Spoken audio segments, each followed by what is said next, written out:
ബീഹാറിലെ നിയമസഭാ തെരഞ്ഞെടുപ്പിന്റെ ഒന്നാം ഘട്ടത്തിൽ ജനം വിധി എഴുതി കഴിഞ്ഞിരിക്കുകയാണ്.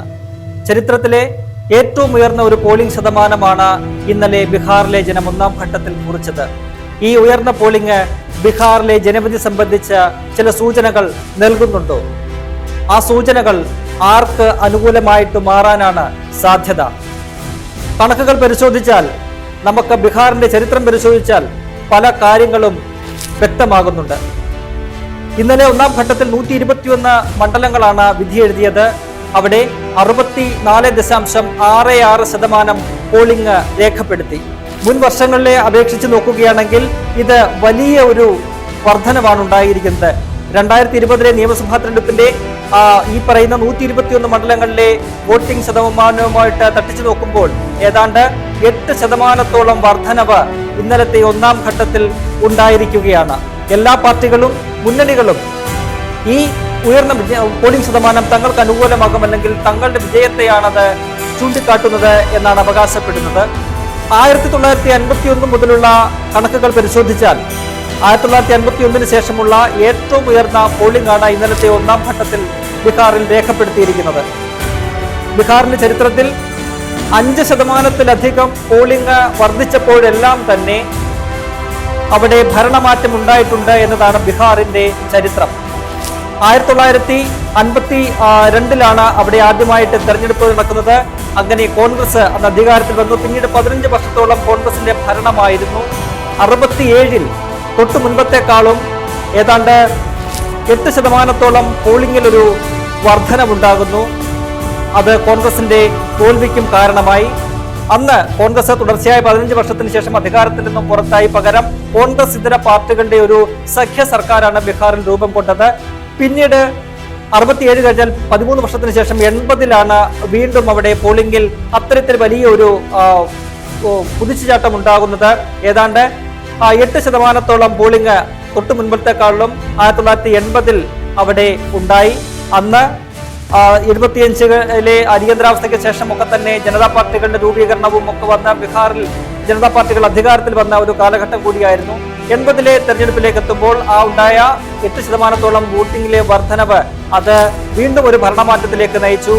അധികാരത്തിന് പുറത്തായിരുന്ന കോൺഗ്രസ് ശക്തമായ രീതിയിൽ തിരിച്ചു വന്നു. ജനതാ പാർട്ടികൾക്ക് ഭരണം നഷ്ടമായി.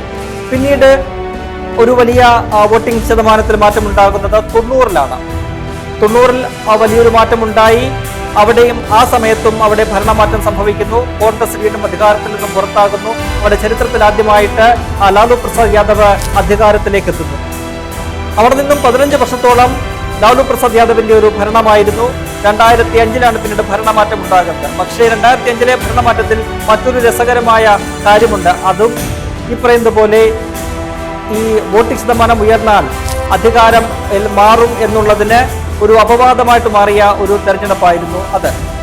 2000 അവിടെ നിയമസഭാ തെരഞ്ഞെടുപ്പിൽ ഏതാണ്ട് 62%-ലധികം പോളിംഗ് രേഖപ്പെടുത്തി.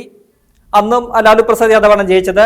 2005 എത്തുമ്പോൾ 16% ഒരു ഇടിവാണ്, വലിയ ഒരു ഇടിവാണ് ബീഹാറിൽ ഉണ്ടായത്. അതായത് 46%-ലേക്ക് പോളിംഗ് ശതമാനം താഴ്ന്നു. പക്ഷേ അന്നും അവിടെ ഭരണമാറ്റം ഉണ്ടായി. 15 വർഷത്തെ ലാലു പ്രസാദ് യാദവിന്റെ ഭരണം തുടച്ചു നീക്കിക്കൊണ്ട് ആദ്യമായിട്ട് നിതീഷ് കുമാർ അവിടെ മുഖ്യമന്ത്രിയായിട്ട് വരുന്നു, അധികാരത്തിലെത്തുന്നു.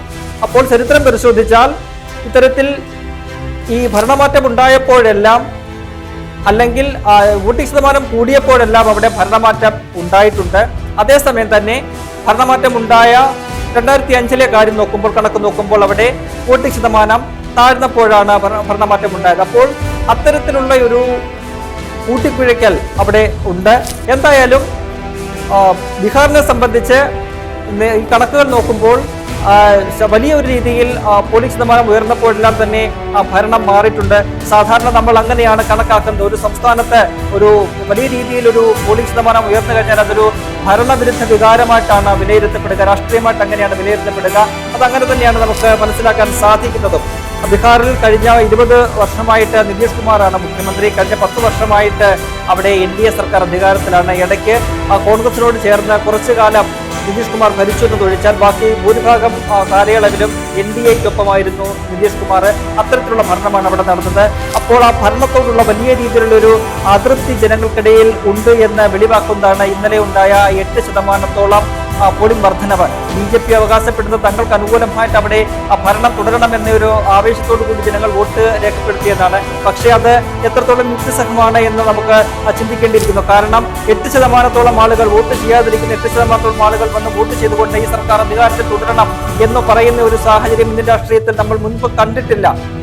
സാധാരണ 1-2% ഒക്കെ വർധനവുണ്ടായേക്കാം, അപ്പോൾ അധികാരം നിലനിർത്താം. പക്ഷെ ഈ രീതിയിൽ വലിയൊരു മാസീവായിട്ടുള്ള ഒരു വോട്ടിംഗ് ശതമാനത്തിലെ വർധനവ് 8% ഒക്കെ ഒരു വർധനവ് വരുമ്പോൾ അത് ഭരണത്തോട് അനുകൂലമായിട്ടുള്ള ഒരു ജനവിധിയാണ് എന്ന് നമുക്ക് സാമാന്യ ബുദ്ധിയോ യുക്തിയോ ഉപയോഗിച്ച് നമുക്ക് വിചാരിക്കാൻ അല്ലെങ്കിൽ അങ്ങനെ നമുക്ക് കണക്കാക്കാൻ സാധിക്കില്ല. അത് സ്വാഭാവികമായിട്ടും ഭരണവിരുദ്ധ വോട്ടായിട്ടാണ് നമുക്ക് പരിഗണിക്കാൻ കഴിയുക. അങ്ങനെയാണെങ്കിൽ അത് ഇത്തവണ ഇന്ത്യ സഖ്യത്തിന്റെ മികച്ചൊരു വിജയത്തിലേക്കാകും നീങ്ങുക. എന്തായാലും ഇനിയിപ്പോൾ 2ാം ഘട്ട വോട്ടിംഗ് 11-ാം തീയതി നടക്കുകയാണ്. അതുകൂടി കഴിയുമ്പോൾ മൊത്തത്തിലുള്ള വോട്ടിംഗ് ശതമാനം എത്രത്തോളം ഉണ്ടാകും, അത് ആർക്ക് ഗുണമാകും എന്നത് നമുക്ക് വിലയിരുത്താം. എന്തായാലും ഇന്നലെ ഈ വോട്ടിംഗ് നടന്ന മേഖലകൾ പരിശോധിക്കുകയാണെങ്കിൽ ഗംഗാ നദിയുടെ തെക്ക് ഭാഗത്തുള്ള പ്രദേശങ്ങളിലാണ്. അവിടെ വന്ന് പറയുന്നത് ബീഹാറിന്റെ പൊളിറ്റിക്സിന്റെ ഒരു എന്താ പറയുക, അതിന്റെ ഒരു ചൂടൊക്കെ തന്നെ മനസ്സിലാക്കാവുന്ന, അതിന്റെ പൾസ് മനസ്സിലാക്കാവുന്ന മേഖലകളാണ്. അതുകൊണ്ട് തന്നെ ഇന്നലെ ഉണ്ടായിരിക്കുന്ന ഈ പോളിംഗ്, അതായത് ഇന്നലത്തെ വോട്ടിംഗിൽ സ്ത്രീകളൊക്കെ തന്നെ ധാരാളമായിട്ട് വോട്ട് രേഖപ്പെടുത്തിയതാണ് ഇലക്ഷൻ കമ്മീഷൻ പറയുന്നത്.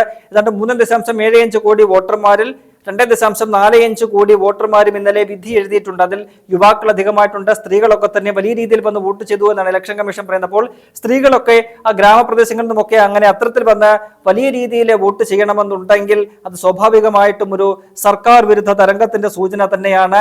അത് ഇന്ത്യ സഖ്യത്തിന് ഗുണകരമാകുമെന്ന് തന്നെയാണ് വിലയിരുത്തപ്പെടുന്നത്. നമുക്ക് നോക്കണം, ഈ പോളിംഗ് നടന്ന ഇന്നലെ അതിന് തൊട്ട് തലേ ദിവസമാണ് രാഹുൽ ഗാന്ധി വലിയ രീതിയിലൊരു ബോംബ് പൊട്ടിച്ചത്. ഹരിയാനയിൽ ഏത് തരത്തിലാണ് ഈ പറയുന്ന പോലെ തെരഞ്ഞെടുപ്പിനെ BJPയും കേന്ദ്ര തെരഞ്ഞെടുപ്പ് കമ്മീഷൻ ചേർത്ത് അട്ടിമറിച്ചത് എന്നത് തെളിവുകൾ സഹിതം രാഹുൽ ഗാന്ധി വിശദമാക്കിയ ഒരു ദിവസമായിരുന്നു ഈ പറയുന്ന November 5 എന്ന് പറയുന്നത്. അതുകൊണ്ട് തന്നെ അതൊക്കെ ഈ പറയുന്ന അതിന്റെ പിറ്റേ ദിവസം നടന്ന വോട്ടിങ്ങിൽ വലിയ രീതിയിൽ പ്രതിഫലിച്ചു എന്നാണ് നമുക്ക് മനസ്സിലാക്കാൻ സാധിക്കുന്നത്. അങ്ങനെയാണെങ്കിൽ അത് ഈ പറയുന്ന പോലെ ഇന്ത്യ സഖ്യം അവകാശപ്പെടുന്നത് പോലെ അവർക്ക് വലിയൊരു വിജയം, സാധാരണ നിലയിലുള്ള ഒരു വിജയത്തെക്കാൾ മികച്ചൊരു വിജയമാകും നേടിക്കൊടുക്കുക. ഈ 121 ഇന്നലെ വോട്ടിംഗ് നടന്ന 121 മണ്ഡലങ്ങൾ നോക്കുകയാണെങ്കിൽ കഴിഞ്ഞ 2020 തെരഞ്ഞെടുപ്പിൽ അതിൽ 61 മണ്ഡലങ്ങളിലും ഇന്ത്യ സഖ്യമാണ് വിജയിച്ചത്.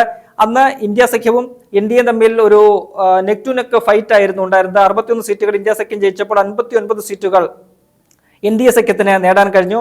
പക്ഷേ അതിൽ നിന്ന് ഈ 2025 വരുമ്പോൾ പല സമവാക്യങ്ങൾ മാറി മറിഞ്ഞിട്ടുണ്ട്. അന്ന് NDAക്കൊപ്പമായിരുന്ന മുകേഷ് സഹാനിയുടെ VIP പാർട്ടി ഇന്ത്യ സഖ്യത്തിനൊപ്പമാണ്.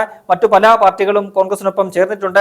അത്തരത്തിലൊക്കെ തന്നെ നോക്കുമ്പോൾ ഈ ഉണ്ടായിരിക്കുന്ന ഒരു വോട്ടിങ്ങിൽ ഉണ്ടായിരിക്കുന്ന വർധനവ് അത് സ്വാഭാവികമായിട്ടും ഇന്ത്യ സഖ്യത്തിനും കോൺഗ്രസിനും RJDക്കും ഒക്കെ തന്നെ അനുകൂലമായൊരു വിധിയെഴുത്തിന്റെ സൂചനയാണ് എന്നാണ് വിലയിരുത്തപ്പെടുന്നത്.